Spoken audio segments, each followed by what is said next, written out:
The benefit of this home from a cost-effective point of view is that the running costs of this home are so low, there's no operational cost. You're not using a device to heat the building or cool the building. The hot water is not a problem because the hot water in this case is a heat pump. The heat pump in here is 400% efficient. There's no running costs of that because even the electricity that runs it is generated by the PV cells, your photovoltaics on the roofs. So those electrons, which we're taking off the sun, go into that, as hot water is one of the biggest users in most homes. The fridge is probably the one that uses the most amount of energy.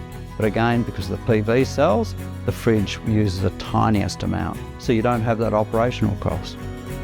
We have clients who are in a home, they've been in their home for about 4 years now. Their running costs are about $35 a week total. That's everything. They're heating, they're cooling, they're cooking.